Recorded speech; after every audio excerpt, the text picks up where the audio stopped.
We can't stop. Illustrations by me. So today we have a very special video. Phoenix got in touch with me again and they said, oh, we saw that other people send you multiple sets at a time. We'd like to do that too. So not only did they send me multiple sets at a time, I've got 3 of them, but they also sent me some brushes. We'll talk about them too. So let's talk about the paints they sent me. So these are all 12 pan travel sets. The first one we have, well, let's see how I don't know the order that I'm going to do them in the video. I think I'm doing them this way. Okay, the first one let's talk about is the Pastel set. A lot of you loved pastel colors when I've done them in the past. You've commented, hey, I really like those colors, those bright, vibrant colors. They all seem to have white in them. So I'm going to test them. We'll do the full swatching of all these on the white paper, just like we normally do, going over the pigments and everything.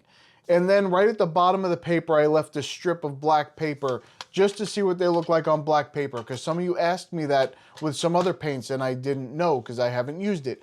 We'll put them on the video so you can see it. Next, we have an iridescent set. Now, I do not have any iridescent watercolor. To my knowledge, maybe I do. You correct me if you've seen that on the channel. I don't think I do. So I'm going to try these iridescent paints. Maybe I have. I don't remember. I'll try them and then I'll put them on the black paper as well to see. They're supposed to change color on the black paper. So iridescent is supposed to be one color on white paper, one color on black paper. Let's see how that works.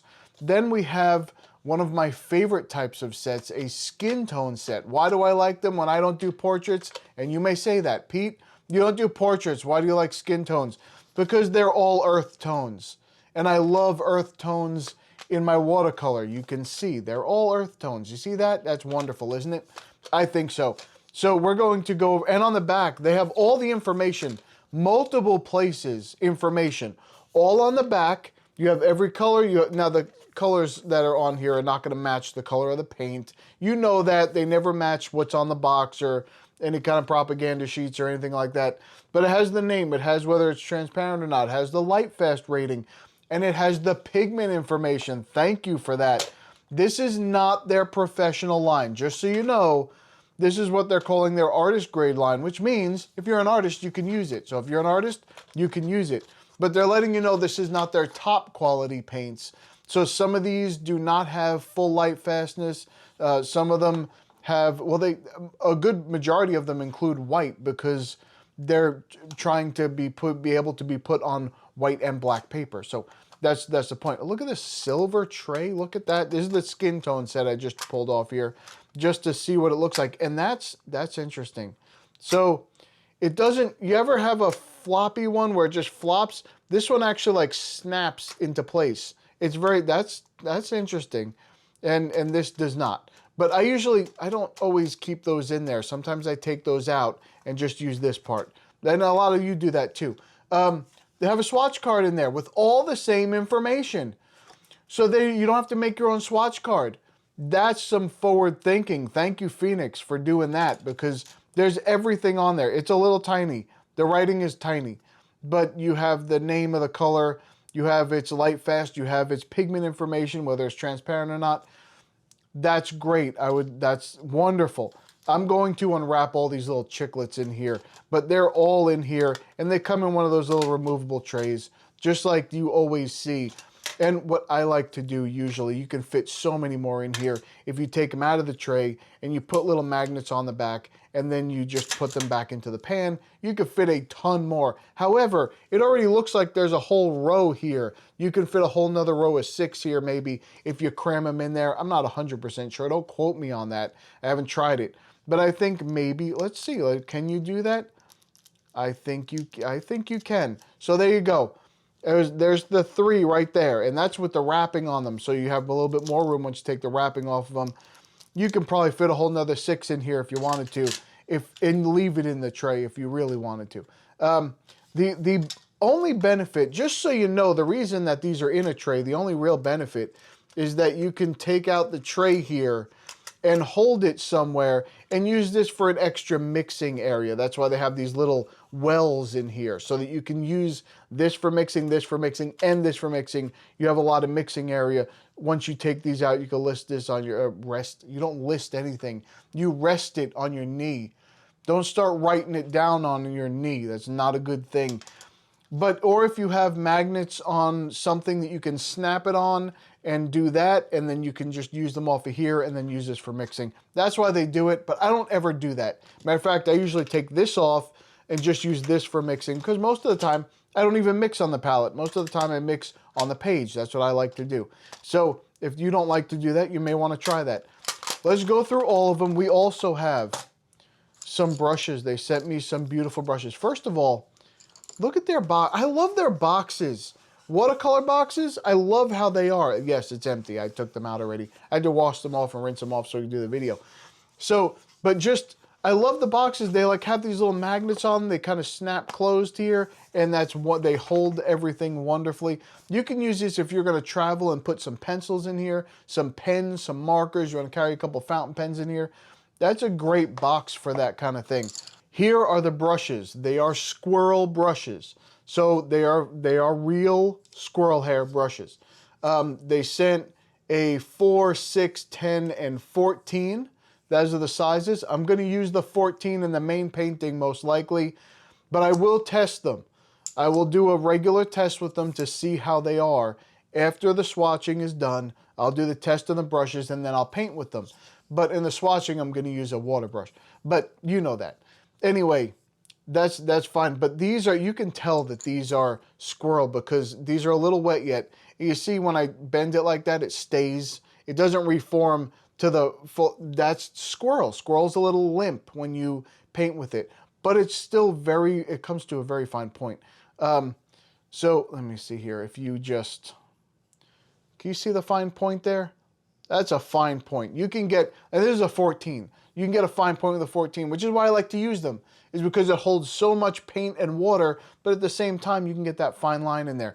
I'll show that. I'll demonstrate that a little bit probably, maybe if I remember what I'm doing in this video. Anyway, the thing that I really like about them is the handle.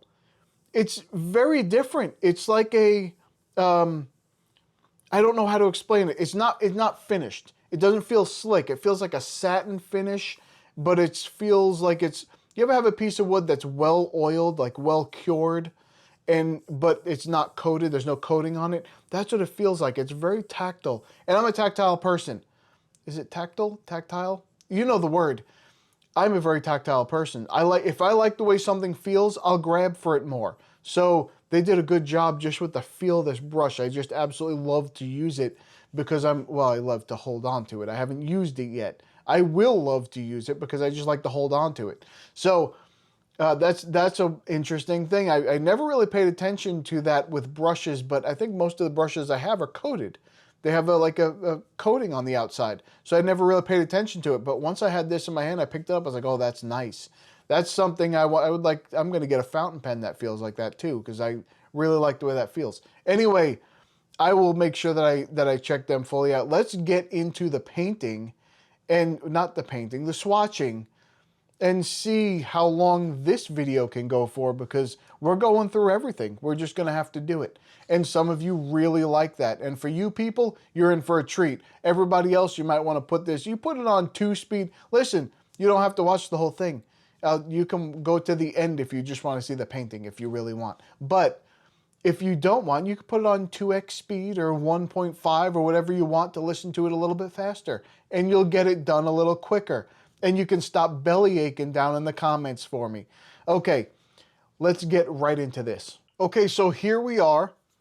We're going to start out with the pastel set here. I do have the little card here. I am going to swatch and just put that on there for me to the side of the camera, just so I have it for myself. Whenever I go ahead and start to use this set, I can stick it in there. Now they are all silver. Every one of these sets is silver, so it's going to be fun trying to figure that out later. I'll have to use this and make sure that I have this in there so I remember what it is. Although you can plainly see these are definitely pastel colors. It looks like I opened up a giant tub of Easter right here.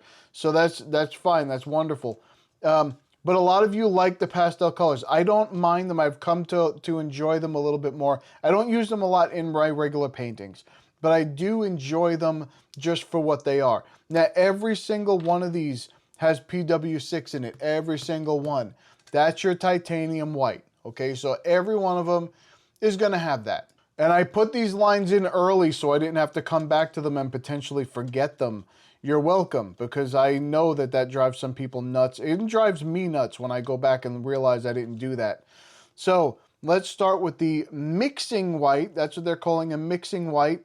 It has full opacity and full light fastness is what they're saying. It's titanium white. So let's see. So there's the titanium white. Now let that dry. You obviously see it's opaque. It's sitting on top of the line. It's not 100% covering of the line, but most of these don't. Unless you grab like a gouache, and even sometimes a gouache doesn't have full opacity. It doesn't really just sit completely on top of the line. Sometimes you need to do one or two of the layers. That's just what you have to do. And I will, I'm gonna put this on my swatch card as well. Okay. Next one we have pastel yellow. So this is the titanium white with the Hansa yellow 10G. So 10, that's a popular one. That I know Daniel Smith uses that, and Old Holland uses that, and there's a bunch of them. They all use that 10G. That's a very popular one here. So let's see here. This is going to be a pastel yellow. I'm going to put it on the black paper afterwards. If I have the black paper down here, we'll do that afterwards. That way everything's just done in a row. I don't have to keep moving this around so much. So there's your pastel yellow, and yeah, it's a pastel yellow. I don't expect these to be too bright and vibrant on here. I don't think it's going to happen that way. It's just going to show a slight hue, a slight shade. And with how light that is, I don't know if you're even going to see it on the camera. But let's get a little bit more in there and see if it moves, or you won't be able to see. It doesn't really move. It's pretty much stays put. You probably can't see that at all. It probably just looks like nothing is on the page there. That's okay. Don't worry about it. We're going to get to some colors you can see right here with this orange yellow right here. Now this has full opacity, 2 light, so it's not as light fast. This one was not as light fast either. So the 3 is supposed to be the full light fast, and then once you hit 2 or 1, you're looking at not as much. Most of these are 3s, but there are several 2s in here. So this is a 2. PW6, always going to be the titanium white. I might not mention that every time. I might just say the white. It's titanium white every single time. The PY1 is another Hansa yellow. So that's something that it's just a different kind. It's the G, not the 10G. It's just it's basically this. It's just another yellow. It's just another Hansa yellow. And then you have the PO13, which is the benzidine orange, and that's a it's a popular orange. I've seen that several times. It's not that it's not popular. Again, very light. It's because the white's mixed in there, and that's what that mixing white does. When you put down a mixing white, that's what happens. It's going to mix and make everything very light and pastel. That actually moved through the paper pretty well. I was impressed by that one. I said moved through the paper. You know what I mean. It moved through the water. Oh, and we're starting with it already. So for this pastel orange here, this standard pastel orange, we have the white, and then we have that same orange there, the benzidine orange, and then we have our yellow iron oxide, what most people know as a yellow ochre or a Mars yellow. That's a beautiful thing there. It's a very wonderful color. This is very opaque, and it only has a 2 light fastness, so not as light fast as the others. That PY42, you know, I love that color. I love the iron oxide. Yellow iron oxide is beautiful. This is the synthetic version. PY42 is synthetic. PY43 is natural. The same pigment. It's the same thing. Don't worry about it. One's made in a lab, and one's made from earth and ground and that kind of stuff. But it's the same thing. Moving on to our pastel magenta now. And this is, we have the full opacity. These are all full opacity, by the way. I might not say that on everyone. They're all full opacity here. And this is going to be it has the white, and then it has the quinacridone magenta. So, yep, there's a lot of white in these. These are very, the other pigments are much less in these. And they're designed to be pastel colors. That's what they're designed to do. So that's what they are. They do move through the water decently well, I would say, for something that's not considered a professional grade of paint. They move through the water wonderfully well. Now, let's move over to the pastel red. The pastel red is a little different. We have that's a PR21. So the PR21 I have seen before, but I'm not very familiar with it. It's just a pigment red. That's all it is, pigment red. That's exactly what it's called. Not really 100%, I don't really know it. It doesn't have the best light fast, and that's why it has the 2 light fast. So it's opaque, has a 2 light fastness. It doesn't have the best light fastness, but it's still halfway decent. So let's see, that is very, very light pastel. I'm just curious. Yeah, it doesn't really get much darker than that. It's just what it is. So that's fine. That's what it is. It does exactly what it says it's going to do, and that's be a pastel red. That's all you can expect from something, is for it to do what it says. And that one moved a lot less through the water. A little bit, but not as much. Oh, pastel flesh.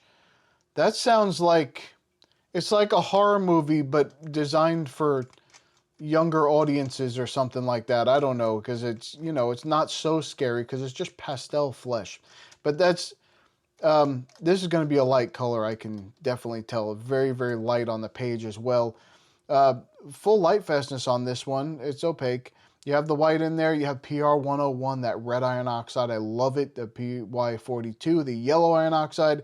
Love the iron oxides. My favorite types of paints in every set. I always love those colors because they're just nice. This is extremely light though. Very, very light. I'm having a sneaking suspicion here that these are going to look much better on the black paper when we do that. I think that's what's going to happen. Okay, so now, oh, do you see what they just tried to do? They tried to get one past me. Oh no, guess what I have done? Look, it's still stained. Do you see the tip of that is green still? Oh, some of you have said, hey, use a different brush for those greens. I will take your word for it. I'm going to do that. I almost just grabbed that with that other brush. It would have stained it. It would have been terrible. Anyway, we have a pastel green that uses the white, uses a PY3, which is that 10G from the up here, and then the PG7. That's the phthalo green blue shade. You donkeys, look at that. And this is a very yellow green, and it's just something that I don't use, I don't like. I'm not a yellow green kind of person. On occasion, I do use a more yellow green on occasion. It's just not something I'm fond of. I don't really try to use it, and I'm not going to enjoy this one anyway because it has that PG. Some of you don't like me, and you said, oh no, you should get the phthalo green and use it to mix with. Listen, when you get a phthalo green and you mix with it, it mixes with everything. Your palettes, your brushes, everything. It mixes with everything, and I don't like that. So I don't use it if I can avoid it. Here we have a pastel turquoise. Now, this is labeling a pastel turquoise as phthalo blue green shade. That's strange. I don't know how that's going to work. I'm going to use this same brush, though. I'm not going to take the chance. I believe them when they say that it's in there. But to me, this looks like there's a blue in there that's not mentioned. There's definitely a blue in there that is not mentioned. I definitely see some blue in that paint. There's no way. As a matter of fact, I think I see more blue than green. And these are getting a little bit darker as they dry, which is nice. But I'm almost positive this is definitely... There's blue in here. I know there is. Probably a phthalo blue if I had to guess. Okay, this can go back to the lab. The disinfectant lab, and I will use this one again. Now this is the pastel blue. This is the phthalo blue. It doesn't name which one it is. In some of the sets you'll see here, they do name the phthalo blue green shade, but they don't list the phthalo blue red shade, but I don't know. This looks to me like it would be the green shade. Green shade, it just means it's a little bit of a cooler blue. That's all that means. And this pastel blue, I would definitely say that that was using the green shade. There's not a whole lot of difference between them. And if you're not, sometimes if you don't have them right next to each other, you can get confused with which one is actually in the paint. But the green shade is just cooler and the red shade is just warmer. That's all. That's the only difference. Now this is a pastel dioxazine violet combo here. The white with the dioxazine violet. That's interesting. That's very interesting. I don't know that I would, well, because it's so dark and deep. But when you mix it with white and you only put a little bit of that purple in there, that's what happens to it. It turns into a pastel. So no harm, no foul there. That's what it's supposed to do. It's supposed to be a pastel color, and it is. And if you like the pastel palettes so far, you're hitting a home run. You're enjoying this because that's what it is. The pastels are here. That's the one that would really interest me, the pastel black. Why does it interest me? Because we have the white in here, then we also have the Mars black, my favorite black. It's a synthetic, or they call it natural magnetic black iron oxide. You know I like the iron oxides. I do, but this particular black is very neutral black. It's not warm, it's not really cool. Well, it's cooler, I guess, in a sense, but it doesn't have a blue tint to it. It just looks more of a true black, and that's why I really like it. And then we have a yellow iron oxide mixed with it. Almost makes me think they're trying to warm it up. But we'll see how that goes. It's not a brown, so I don't know, but we'll see how that works. And it is a little bit warmer. That's a warmer Mars black, and I don't think I'm a fan of a warmer Mars black. You could have used anything for that. But I'm glad they didn't use an ivory or something like that, because that would have been a little bit too much. And some people don't like that because the ivory and all. I understand. So that moved through the water very well. I don't know if you could see that because it really is very light. But as these dry, they're getting darker. And this is a pastel palette. That's what it is. Let me go over here. And what I'm going to do... Oh, I did not put these on my other palette. Let me put that down quick. Okay, so what I'm going to do now is just list them out really quickly here. Just go one right after the other. I'm not going to talk a whole lot. And just want to see how they come out here. And you can see... of course, I'm going to talk. I can't shut my mouth to save my life. This, just on these videos, if you don't, you don't know. Anyway, so I'm just putting these here just so you can see how well they come through. And then I'm going to do one thing at the end just to show you maybe a little bit more detail and depth. So, or why maybe they're including that white. I want to try and mix one of these colors with a white. Now, you can mix any color you want on any palette you want and mix it with a white and get a pastel color. You can do that and mix it from your own, your favorite set of watercolor, your own palette that you have set up somewhere, and say, hey, this is what I want to do. And it will work. You will get a pastel type color. You'll get an opaque color, that's for sure. There we go. And you do see a little bit of, this is a little bit of the, I use a matte medium to secure this to here. So I use the Liquitex matte medium and I put it on the back, just a couple of dots, like 3 dots on this end, 1 in the middle, and then 3 on the other side. And it just holds it down really good. So that's what I like to do with them. Anyway, that's my favorite glue to use. Why don't I use regular glue? Because the Liquitex matte medium is designed for art supplies. And you should always use products that are designed for art supplies. That's not me being elitist or anything like that. Just don't use your hairspray for fixative and all that stuff. It's not good for the materials, because if it has acid content in the product, it will destroy your artwork. So if you care about the long life of your artwork, you don't want to use things that are not made for artwork. So the Liquitex matte medium is, and that's why I use it as glue, because I think it works very well, and a little bottle lasts forever. So these are coming out just fine. They're coming out a little glistening on here, almost a little metallic-like, and that's interesting. I didn't know. Maybe they're just still really wet, and maybe that's the case. But I want to see when they dry if they still look like that. And this is the last one here. We got even the black shows up on here. So You can tell these are designed to be used just as much on the black it is on the white paper, if it's meant to be used on the white paper at all. So let me do one more thing here. I just want to take, let me see if I have a spare something. Okay, I do have a spare piece of black paper here. So let me slide that off for a second. We'll look at it again in a second. If you take this white here and just put some here, all of these are pretty opaque. You can see them just fine on here. So I would say that this color here didn't really show up that well. So that's this color here, this orange here. It didn't show up as well on the white, I mean on the black paper as I wanted it to. So I'm going to pick that one. That's the fourth one in, that's this one here. And then I'm going to put it here and see if it does a better job maybe of sticking out. And I think it, look at that. I think it did. Oh, I stuck my finger right in the paint. That's always good. You stick your finger in wet paint is always a wonderful thing. So you know what else I did? Let me tell you what else I did. I just hurt myself. Look at this.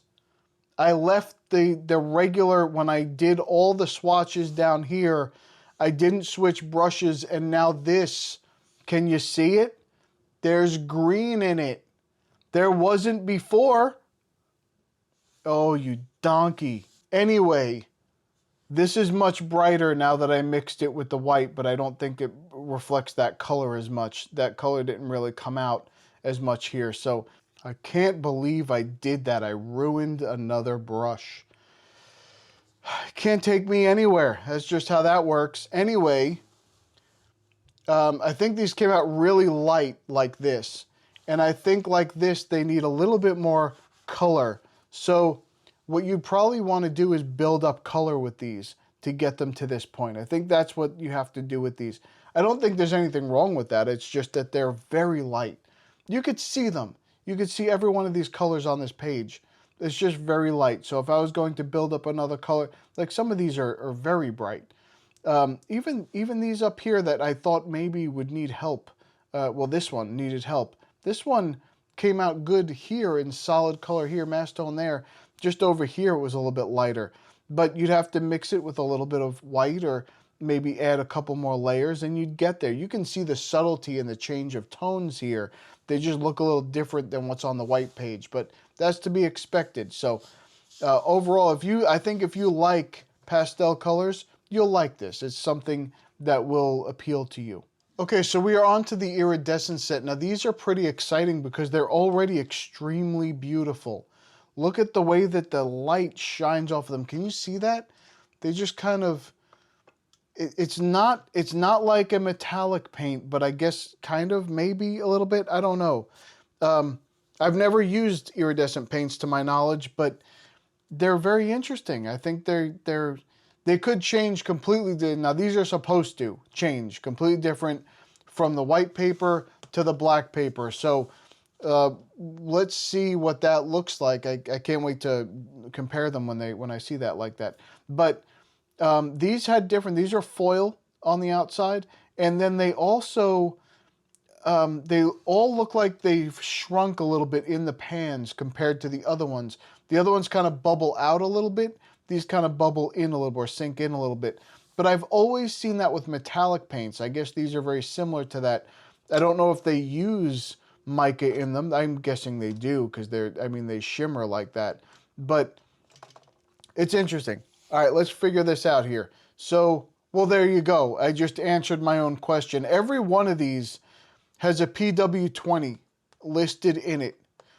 PW20 is mica. That's what it is. It's fine mica. It's aluminum. Aluminum. Did you hear that, English? Oh my goodness. Hydrous aluminum potassium silicate. So it's okay. So each one of these has the mica in it. So I guess very similar to metallic, but then they take it a step further because they do seem to, they glisten more than the metallic paints that I have. So they're a little bit different. These are very interesting. So the PY42 on this one plus the mica is it's supposed to be the yellow iron oxide. So it's kind of like, or what I would imagine a yellow ochre with mica in it should look like, but it doesn't look like that. Not look like what it's happening on here. So I'm gonna spray, let me spray these first. One thing I remembered about the mica is they do need to be wet. So I'm going to, yeah, if I can get this thing to work, I will spray these a little more. Come on, you can still work.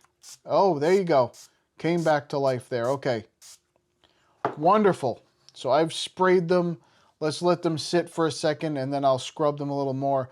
This one I've already scrubbed quite a bit, so I will just see if I can put this down here, see what it does here.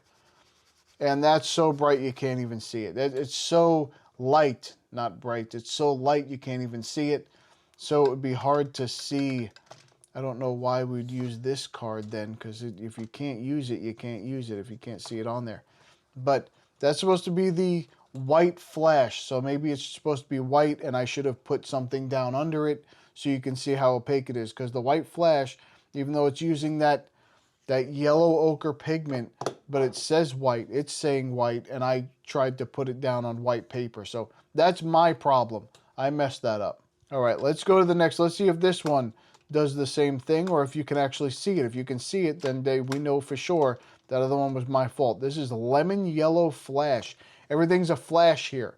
And this is a type of arrowlide yellow. So let's see the PY74 there, arrowlide yellow. We know that the PW20 is the mica, and it came off a lot darker. So yeah, that was my fault. You can see this is like a pearl color on the paper. You can't really see it on there, but that was definitely my fault. I should have put a line down or something, but that's okay. We'll be fine. It actually moved through the page. Yeah, the page. I keep saying that too.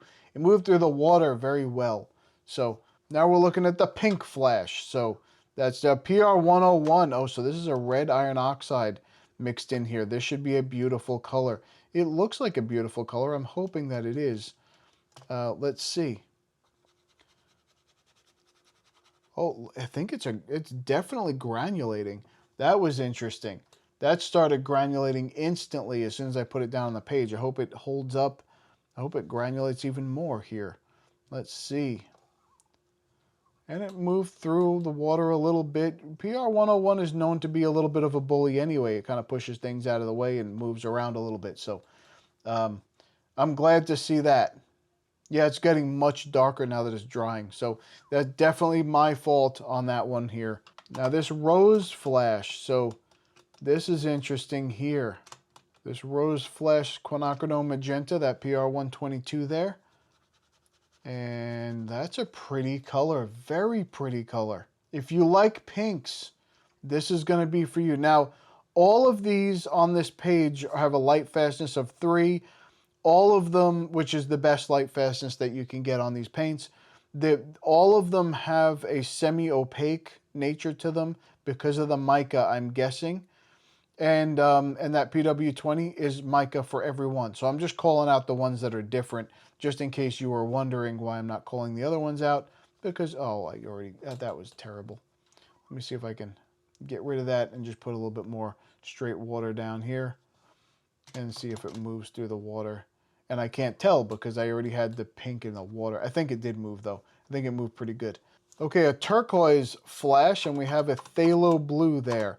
That PB15, not telling me which one. The next one tells me. This is the one I was telling you. So this is the 15-3, which is the phthalo blue green shade. The PB15 here doesn't tell me which one it is, but I'm guessing it's going to be the green shade because, you know, you're doing a turquoise here. So look at that beautifully light color, absolutely wonderful color there. They remind me a lot of the metallic paints, but they do have a different quality to them. They're not necessarily like the metallic paints, I don't think. Well, I gotta wait. Let me wait till they dry, because before they dry, they're not glistening as much as the metallic paints. But this one is a lot. It's a lot of glisten. You can't even see that, can you? You can't see it. There's a lot of glisten on that thing. It looks like a pearl color. It's very nice. Okay, blue flash. Let's go for the... Oh, wait, I got to put up here. Hold on. Does that ruin the reveal when I do the little swatch thing first? It shouldn't, because it's really small and it's not the best kind of paper, so it doesn't really reflect a whole lot the way that the other ones do here. So let's see how this, yeah, look at the depth of that color versus that color. So that's beautiful, absolutely wonderful. That one's more like a silvery blue. I really like that color, but this color is also very nice.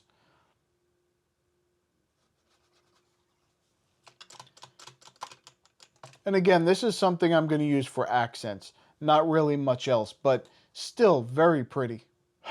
Yellow, do I even need to bother changing the brush? It's already green. Maybe I'll just swap it just to be careful. Let's try this one here. So this is, oh, look at that. That just started to flow all over the place. I guess because I had it a little too wet and it just kind of disintegrated in the pan a little bit. That's okay. It liquefied right away. The yellow green, you know, I don't have to tell you anything about that because after all, it's always phthalo green. This is the blue shade, by the way. The PY74, that's the Aralide yellow. And then, you know, the PW20 is the mica. So, not a bad color. It's very pretty. I know, it's very pretty color. I hear that till the cows come home. Do you know when that is? That's forever. The cows never come home unless you bring them home.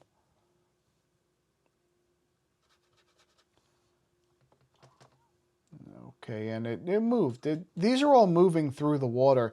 It's hard to see because of how light they are, but they are moving through the water just fine. And we have green flash. Now this one to me is not just, this is like has a blue in it too, if you ask me. Oh, maybe not. Here it looks like it has a blue in it. Maybe not here. So this is just the PG7 by itself, which is where it should always be, by itself, in the trash. I will switch back to the other brush in case that's not green on the end, but I think it is because they all have green on them now. Anyway, primary cyan. Now this is interesting because this is another PB15. It's just the same as this one, but it doesn't look the same as this one up here. So this may be the red shade, maybe a phthalo blue red shade. I think that's what we're coming in here, and that's exactly what I think that is. Either that or it's a different pigment. No, I'm going to say that that's what they say it is. Let's just call it that.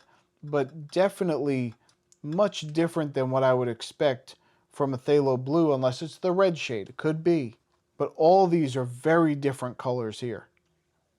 Now we have a purple red. Well, it'd be interesting because this already looks a little bit to the purplish side. It looks to the redder side, I should say. But we're using that same PV23. PV23 is popular. It was in the other set as well. That dioxazine violet. And so this should just be dioxazine violet with mica. That's all this should be. And of course it doesn't look like that, but you can tell that, I mean, PW is pigment white. So the mica white is what they're saying. The mica is white, and it's a very pretty violet color, I'll tell you that. The other thing that I want to say about it is it looks like it granulated here, and it's granulating in here. So I didn't know that dioxazine violet was a granulator. Maybe I'm late to the party on that one. And I could be. I'm usually late to a party.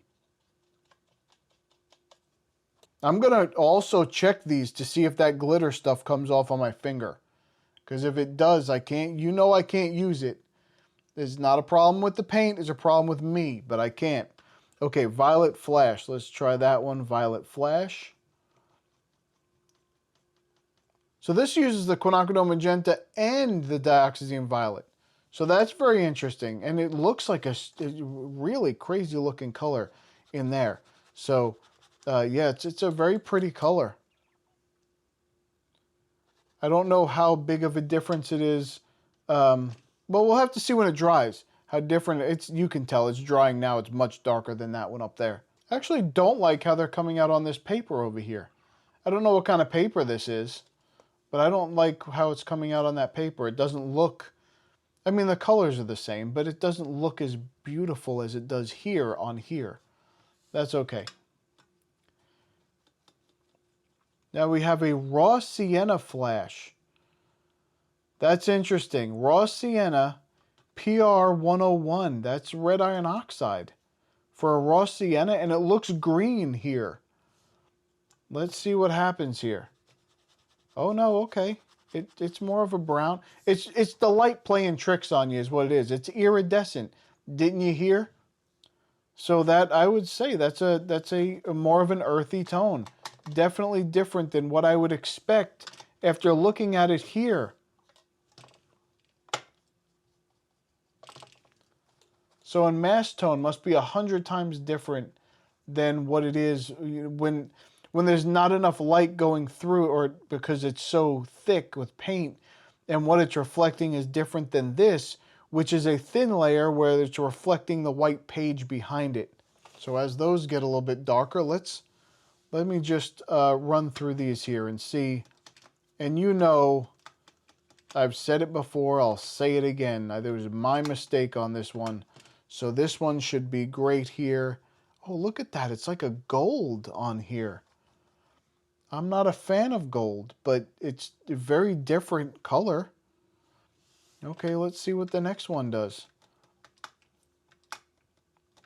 Oh, we should have a black swatch card in here too if they're going to do this, because this is very different. Look at that color. That lemon yellow is green on here. Very interesting. Let's see what this one does. See, these are interesting to me because they don't reflect the colors that you're putting down at all.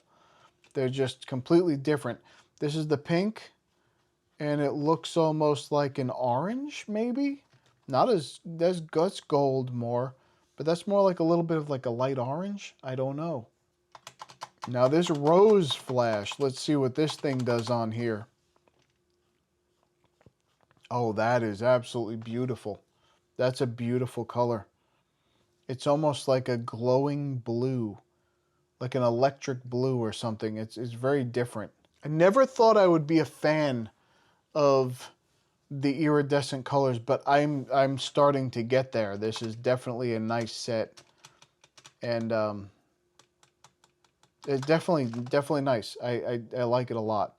So let's see. Oh, look at that. How is that the color? That's this color.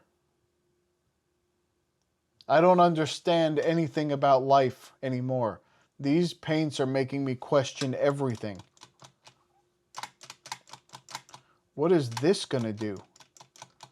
This looks like a true blue. What is it gonna do? Okay, at least it's, no, it's more green almost. It's like an aqua color, like more of a teal green almost. Oh my goodness. Oh, I almost did it. Why didn't you warn me? You gotta warn me when I almost do things like that. Switch the brush, Pete. Okay, so this one here, let's see this one now. That's interesting. What is that? That's like a gold color too. Okay. Now this one here, which looks, this looks darker blue again. Let's see. Or like a, well, it looks like something. Looks like a turquoise almost. Oh, wow. Look at that color. That's definitely not phthalo green. How can this be phthalo green? How can that be a phthalo green with a little bit of yellow and that's a phthalo green and it looks like a dark blue? Tell me what's happening. Tell me about iridescent paints. Go ahead, educate me. There's some of you dying to go down in the comments and educate me if you haven't already. Go down in the comments and educate me. What are iridescent paints? Why do they do this? I don't get it. I don't understand. How does that happen? I don't get it. I am dumbfounded every day. Someone said that they enjoy watching me, but it's funny how dumbfounded I am by paints. I am dumbfounded today. That's for sure. This is completely different from what I was expecting. These are not the colors that are in these pans. I will not know. If I use these on black paper, I'm not going to know what they are from this sheet. That's not going to happen. I'll have to refer back to the, look. That's like purple. And this is coming out green. I don't get it. I'm not understanding. That color is this color. How does that work? How does this color make this color? It doesn't. And it's the pigment. It's It's a dioxazine purple making this color green. Oh, I don't know. I think everyone's just playing a joke on me. I don't think this is real. People just like to watch me struggle. That's what it is. Look at that. That's a pretty... These are all pretty colors. They're gorgeous colors. I am very excited to use these on black paper. I'll have to do a painting with these on another video, just using these on black paper because they're absolutely beautiful. Now that one looks green, and it is green. But then on here, it doesn't look green at all. That color is this color, but this color reflects this color, not that color. Oh my goodness, look how beautiful these all are. As they are more metallic than anything I've ever seen. No, I think I'm okay. Nothing's coming off. All right, it's safe to use in the house. I'm a fan. I'm a big fan of these. I think these are great. I think on black paper, that's some of the most beautiful paint I've ever seen on black paper. Oh, let me try one thing here. Hold on. So I'm going to do the same thing here. I want to mix this white that I screwed up on the top over there and put it in here as much as I can. Just get it really in there pretty good. And this is not how I usually paint on black paper. I don't mix in a palette usually for black paper. I mix on the page. But I want to see. So let me see. It doesn't matter what color I pick. They're beautiful. All right, I'm going to take... look at how bright that blue is. I'm going to take this one. Oh, no. That's the phthalo green. Look what it did to me. It confused me so much, it made me pick the phthalo green. Oh, you donkey. I'm not going to do it. I won't do it. I'm going to... all right, I'll do it. I'll do it for you. I'm not doing it for me. That's for sure. So that phthalo green is the 8th color. That's the 8th color. I don't know.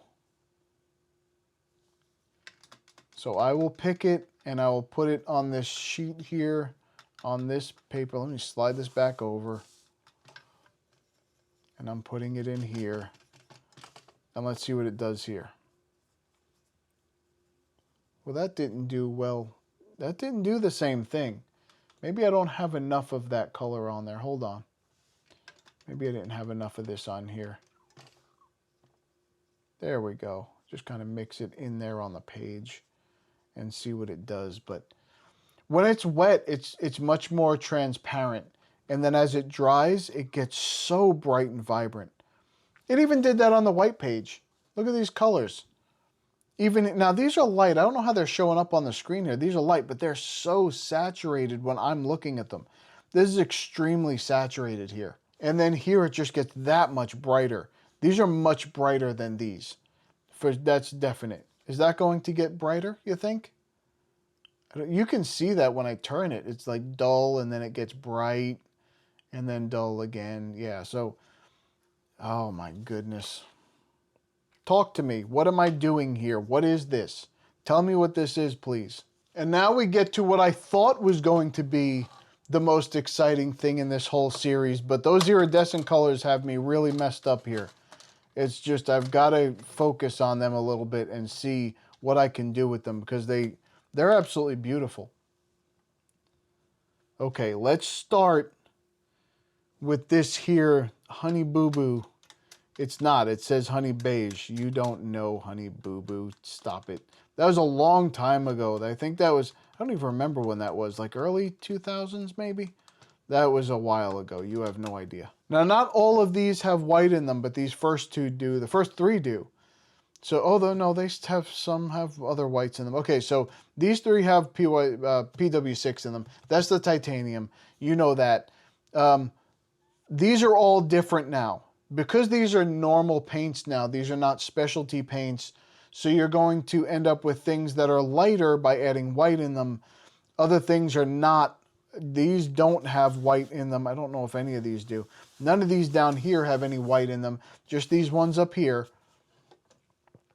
And we're looking, these are bright skin tones, these first four colors, so you're going to see the white in them a little bit. The rest of them are just more of earth tones, and you're looking at The PY1, you're looking at the Hansa yellow. The PY42, you have the iron oxide, the yellow iron oxide.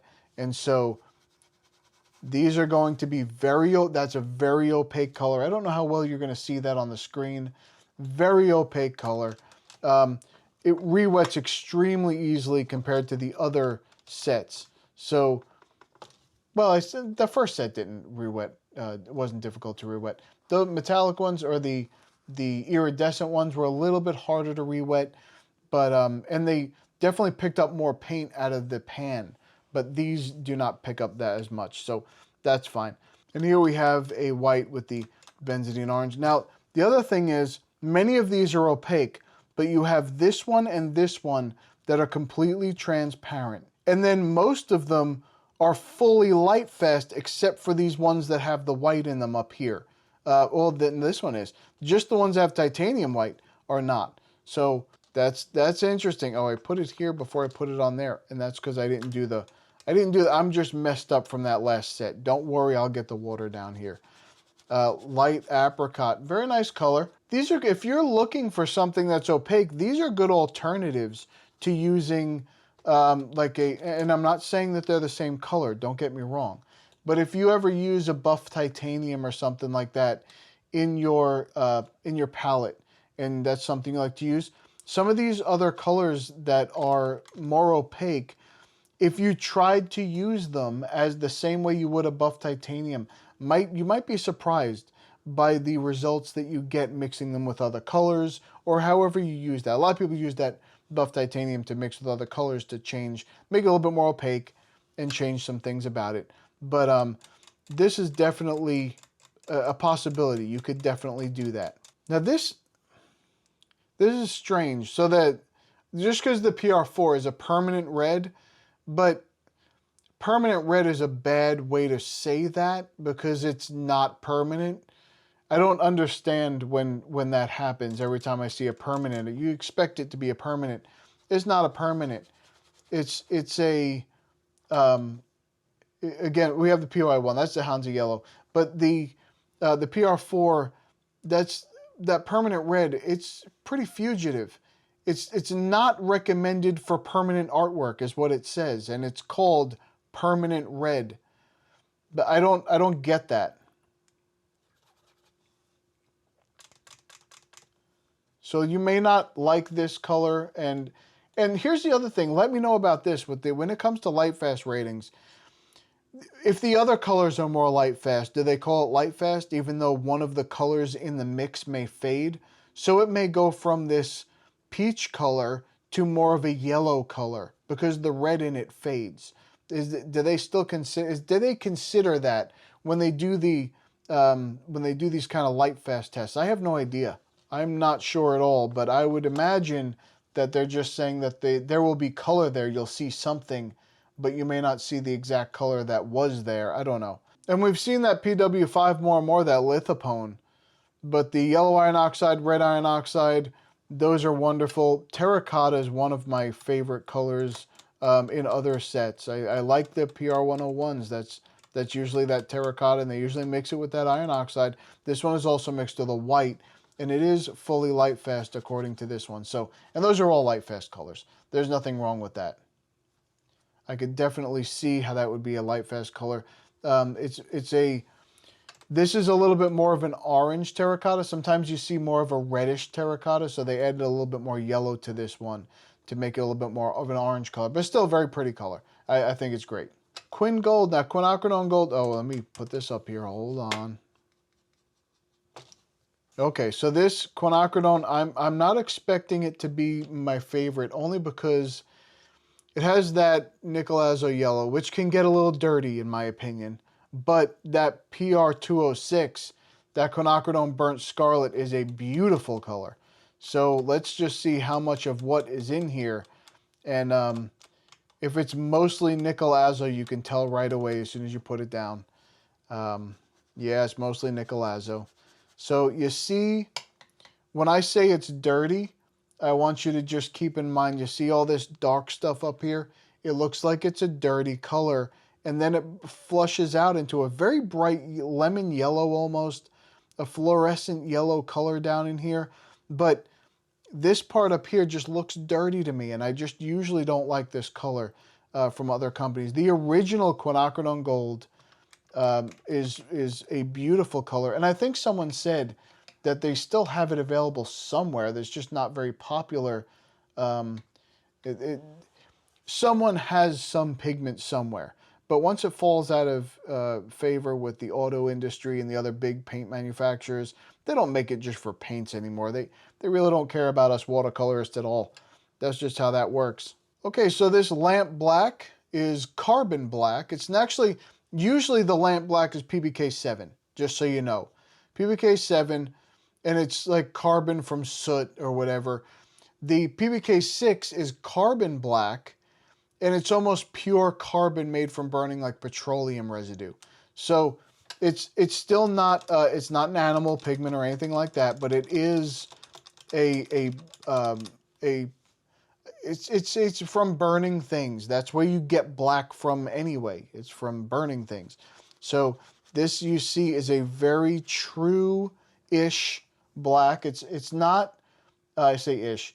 It's not cool, and it's not warm. And the way that you know that is if you take some of this away, you don't see brown under there. You don't see blue under there. It's a pure black. So this PBK 6, the carbon black, is probably my second favorite compared to like a Mars black, because you can get a pure black here. So if you wanted to put down a light wash of this, you're going to get a true gray.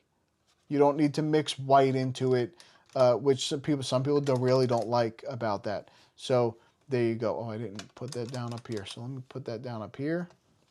But you can see how dark that gets. I mean, you can't get much darker than that of a black. And from what I'm seeing of it drying, it's not a very shiny black either. It's a more of a matte black. So a lot of people like that. Raw sienna, this is using a yellow iron oxide. And it's a very light color. That's just what it is. It's almost, I don't know if I would say that there's a white in there, possibly. I don't know. There could be, because I'm seeing a little bit more. It's definitely opaque, so it's semi-opaque. You can get, because if you get a yellow ochre, you can get a very opaque yellow ochre. Maybe it's fully opaque. It just depends. What I'm saying is, though, it's a very light, and raw sienna is very light, but I think it's not what I would consider a typical PY42. So it's processed a little bit to get the little bit darker color, and possibly some white in there. I don't know. And then we have a light umber. So this is going to be a yellow iron oxide with a red iron oxide, and then you have a Mars black in with that. And yeah, that's a pretty color. That's a nice color. So all of these earth tones are going to be pretty colors to me. I like the earth tones. Absolutely love them. They're just some of my favorite things to use.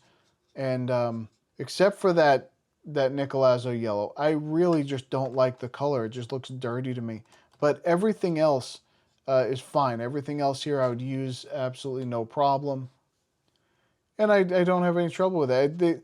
These are just... they're pretty colors to me. I like them a lot. And they're always, if you're going to use these for portraits, they're always bases, or you're putting something on top of them, or you're putting these on top of something else and mixing them up. It's never just straight out of the tube like that, or out of the pan like that. These are not tubes. In case you haven't noticed, I'm not squeezing anything here. Anyway, this is a beautiful Indian red. That's exactly what Indian red looks like. It's one of my favorite colors in all of watercolor. I know a lot of people don't like it because they don't like how opaque it is. But look at, when you remove this over here, look at that dusty pink under there. Do you see that? Can you see that really well? Because you should. That's a beautiful color. Absolutely wonderful. And it just absolutely beautiful color. I love that color. I almost always have it on my palette, and sometimes it really depends. Sometimes this will push another color out of the way, but sometimes it doesn't move in water. I don't understand that. But if you put that right next to another color, I always see it spreading into the other color every time. So this sepia, you have your lamp black, that's a PBK7, and you have your PBR7, which is a brown iron oxide. Again, beautiful color and supposed to be completely transparent. And of course, when you put it down really thick, it's not going to be, if you put a line under that, you can't see it. It's a very dark color, but this part down here, this is transparent.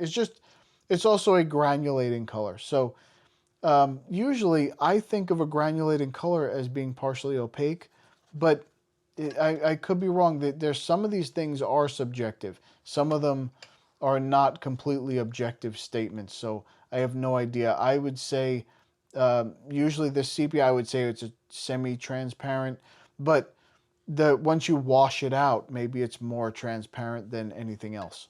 And sepia is one of those colors that you can mix, you wash it out a little bit, mix it with other colors, and it tends to just darken them a little bit, make them a little bit warmer and darken them. Usually you take your sepia, you put it next with a Payne's gray, and you use those to tune things. Or some people like the neutral tint, and you can darken things that way. But the neutral tint and the Payne's gray, they tend to move things to the cooler side, so more blue, whereas this will move it to a little bit more of a warmer shade. So it just depends on what you like to use. This again, we have a yellow iron oxide. This is more what I would think of when I think of a yellow ochre. So opaque up here, it kind of gets a little bit better down here where it's not as opaque.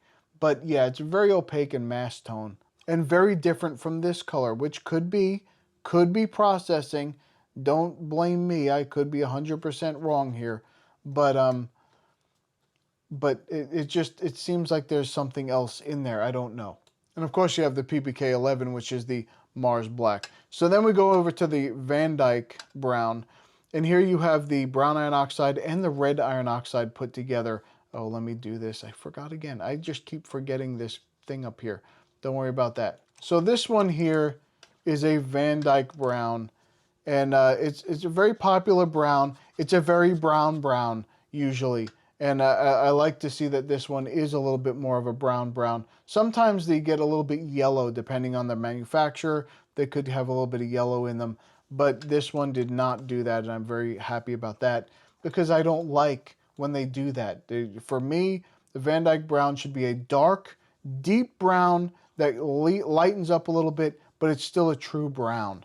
Now, I know you want me to put these on here. These aren't going to change at all. I might do some of these other ones here. Let's just see. Yeah, and some of these should show up because they have white in them. The ones that don't have white in them, not really going to show up that much. So I will quickly try and swatch these out as quickly as I can just to show you that they can go on top of the white paper. They're not really showing much difference, are they? Because the only thing you're really seeing is the white pigment showing up on the page there. And that's all you're really seeing. This one had a little bit there where it showed up. And now you're going to get into colors that are not going to show up as well on black paper just because there's no white in them. They're just, and you're definitely not going to see this one. It's black. So it'll just darken up a spot, but that's all it'll ever do. You know what I really like about this set? No phthalo green. Thank you for that. There's definitely no phthalo green in earth tones. And I'm so happy and excited about that. And these, most of these that are opaque will have some color on here. Of course, the Indian red will because it sits so heavily on top of anything. It's just a beautiful color. I love that color. It's absolutely wonderful. It's hard to see the sepia, but it's there. You can see it's a little brown. It's just hard to see because it's on black paper. That's what happens. The mid-brown or the yellow ochre kind of color will definitely sit on top of that. Again, opaque. And then you have that Van Dyke Brown. You're not going to see this very much either. And typically when you're talking about watercolor, the more transparent a color is, the less it shows up on black paper. Like this quinacridone gold here is supposed to be fully transparent. You can barely see a hint of yellow in that. But the other ones that are more opaque, this red here, that's the one that pops the most. I love that color. Even the light umber does a good job here of sitting on top. Of course, the black, which is opaque, you can see it. I can see it. I don't know if you can see that there's a little dark spot there, but it's okay.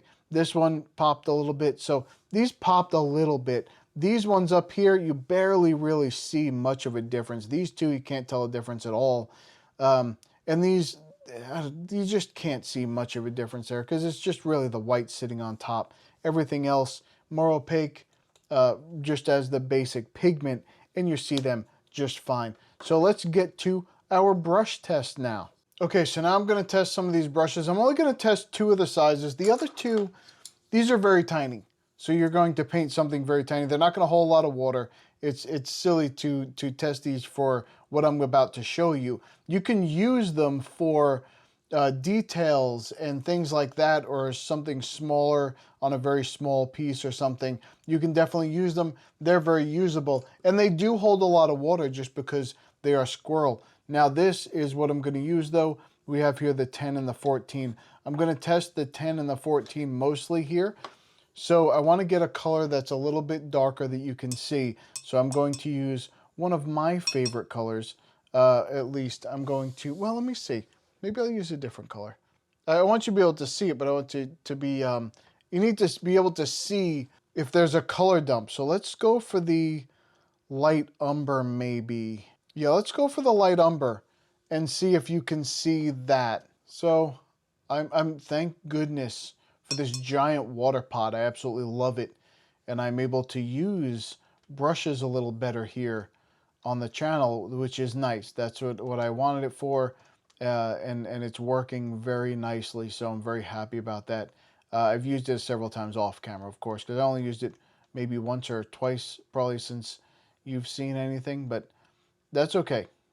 Let's get to, oh no, you maybe might have seen me use it a couple times. I can't remember which ones I recorded, which ones I didn't, but don't worry about that. So when you have a pan that you have to kind of, you have a smaller pan, it's harder to get all of the paint up all the way onto the brush, and that's a challenging thing. However, for what this is, we're just going to sit here and see if we can do this here. And yeah, so you're going to see this is, first of all, this is going to hold a lot of water just because it's a Squirrel brush.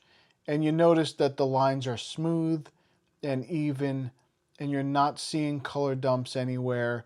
Whether I put the brush first down on the page, you don't see the color dump. You don't see it as I pick up the brush. That's where you always see the color dumps. And this thing is going to go for a little while because there's a lot of water in here. These are Squirrel brushes. They hold a lot of water. And this is extremely rough paper. The cold press for the Meeden paper is very, very, now you're starting to see it a little bit more, very, very rough. So you're seeing it here, but that's it. Now let me show you. Let's see if I can get this to do this. Let me see. I'm going to try and get this to do the color dump thing. So if you push the belly down and then pick it back up, you see the color dump? There's your color dump. That happens sometimes when you have bad, not this. If you touch the belly down, that will do that with every brush that you own. It doesn't matter how good or bad the brush is. But when you have a bad brush, it does it in all these lines.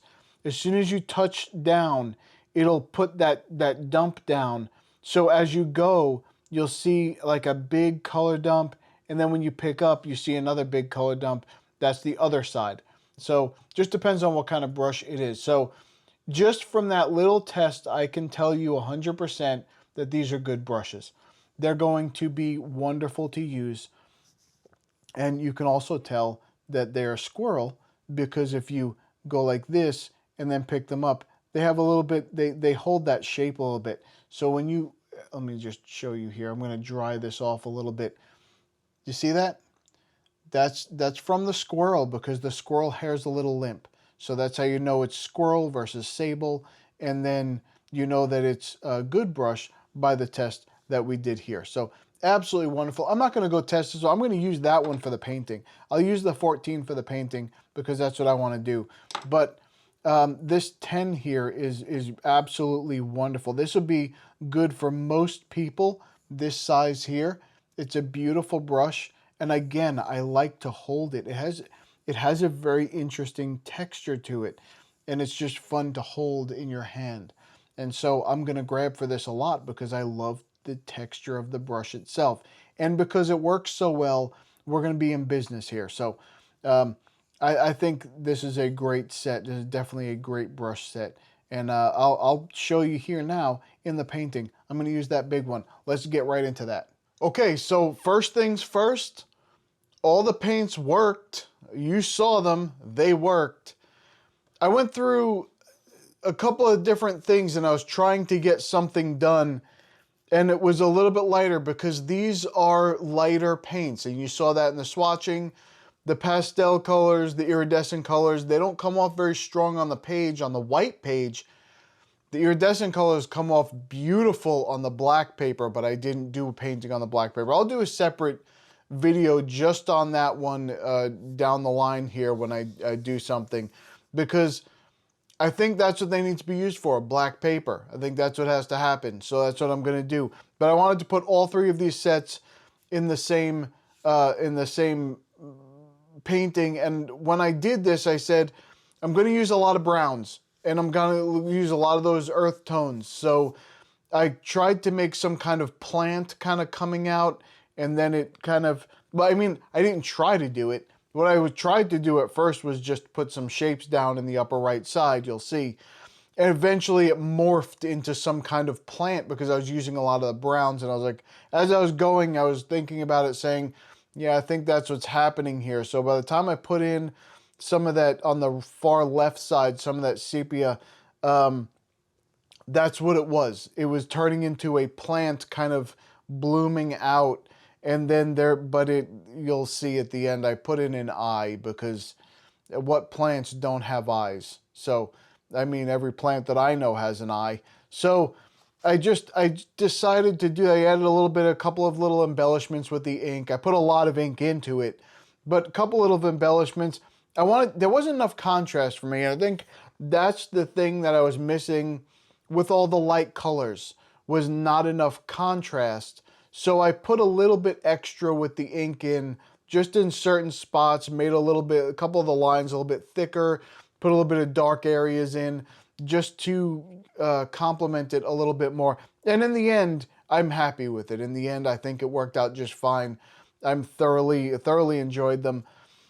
I am just shocked by those iridescent colors. Now I have the painting here, and I'm looking at, and they don't look as metallic. Of course, I don't have them really up in the light. Yeah, they shine a little bit, kind of like metallic paints. But on the black watercolor paper, they were beautiful. I will definitely do something with them. The pastel colors, again, not necessarily my thing, but in the piece, they work just fine. I know that they came off very light when you put them down. As they dry, they get a little bit more intense, and I was able to use them just fine. I don't think I had a problem with any of them. I'm looking at them saying, if you told me that they were just light paints, just light watercolor, I'd believe you. Just a different type of watercolor. I believe you. It's for exactly what it is, by the way. But that's what I'm saying. There's nothing strange with it. The earth tones, I loved the earth tone palette.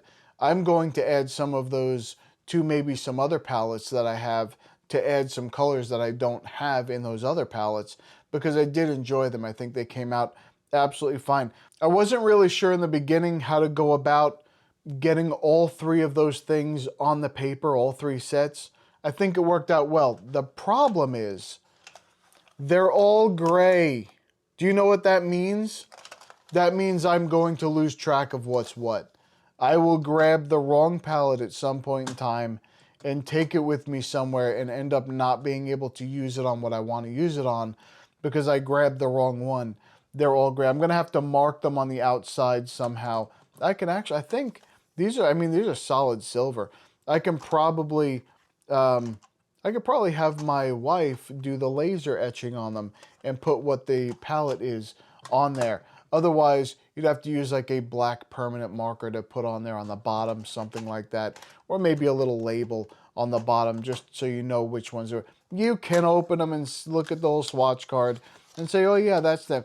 But I'm saying I'm just gonna grab the wrong ones. That's what I do. If I could pick one of two things it will be the wrong one. That's what I do.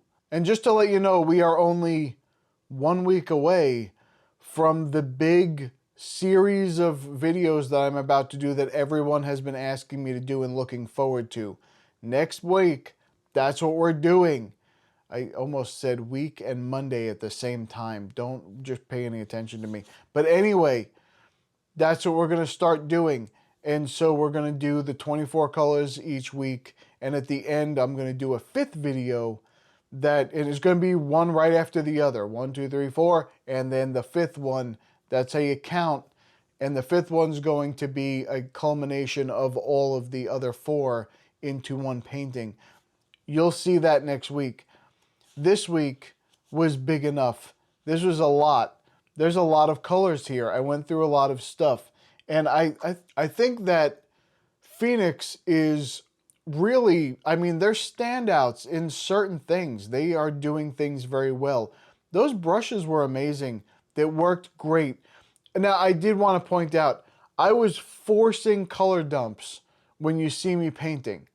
When you see me doing the painting and you see the colors dumping everywhere, I was doing that on purpose. I was purposefully pushing the belly down on the page to get a color dump because I was trying to work with texture, and the colors were so light that some of them didn't have that texture. So when I did have a darker color, I was trying to get that color texture in there. I didn't have a lot of colors to mix into each other that would complement each other very well. So I was doing that. And if I did, it would be a lighter color going into a darker color. So I had to work with what I had. So I was doing that part on purpose, but the brush worked wonderfully. Even in the bottom right, you'll see when I used the Indian red in a little section, and then I pushed a little bit harder and got it to dump a lot of color or a lot of water from the belly of the brush. And I tried to get it to bloom a little bit, and it did. It worked. Everything, you'll see the bloom on that bottom right side. And then when I went back in with the ink, everything was good. I had some trouble with the white ink. I went to put just a little mark, and I was going to outline a little section, and then all of a sudden, it like the ink picked up. So it wasn't the fault of the pen. The ink picked up on the roller of the pen. So I had to sit there and scribble away on a piece of paper towel. You saw the black come off, and then I went back in and did it again. So the ink was just like kind of picking up in that area, but it was also on top of a full watercolor spot. So it had a lot of watercolor. Then I went over it with ink in one spot very heavily, and I think it just rolled up some of the ink. It's okay. Everything's fine. But I did thoroughly enjoy these. They were wonderful. I enjoyed the sets. I enjoyed the brushes. Everything I enjoyed. So that's what you're going to get straight from the horse's mouth. Although some of you would pick a different body part. Shut up. Don't say those things. That's not very nice. Not like these people popping up on the screen here. They're very nice, and they would never say that about me. But some of you would. That's okay. I don't really mind that much. So thumb up the video if you're going to check out Phoenix, because these sets are great. I highly encourage you to get that Iridescent set. I think if you like those type of things, it's absolutely stunning, and I really enjoyed that.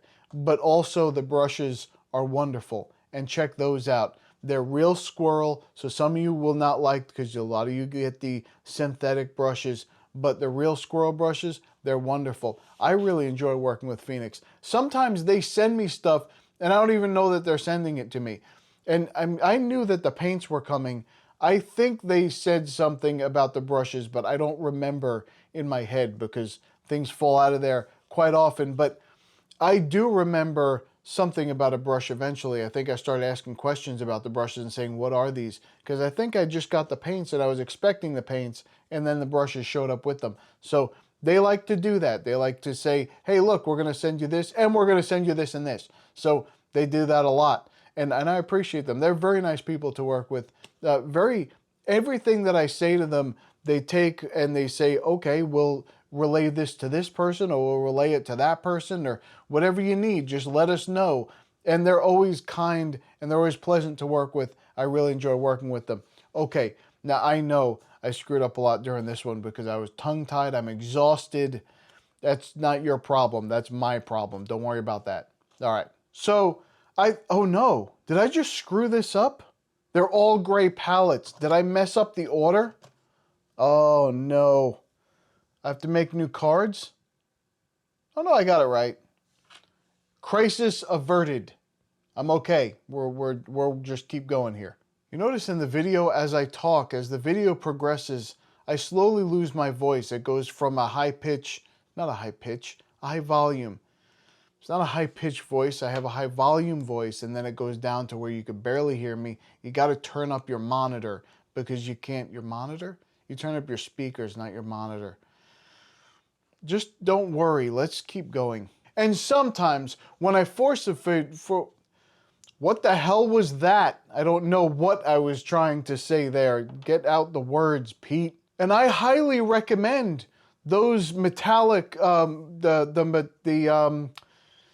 the iridescent colors. That's not an M, it's an I. Iridescent. All right, do that again. Now these are real Furl Square, and I said it again. I had it in my head that I was not gonna say that again. Squirrel fur. Yes, that's right, squirrel fur. Anyway, let's do that again. And let me tell you, I love the Phoenix boxes. They're like the best. The hell? Oh, they open from the other side is what they do. They're best when they open from the other side. Anyway, all right, we'll do that section again. I can't believe I ruined another brush. I kept this one aside. I was trying to alternate between. Oh well. I have more on the way. I'm throwing these out. No, I won't throw them out. But I have more on the way. If you'd like to join our community, head over to illustrationsbypete.com. You can just check some things out. You go through the site however you want and sign up for the newsletter that I almost never send out because I don't want to annoy the crap out of you more than I already do with my nonsense in these videos. But I'd love to hear from you, so come on over. All right.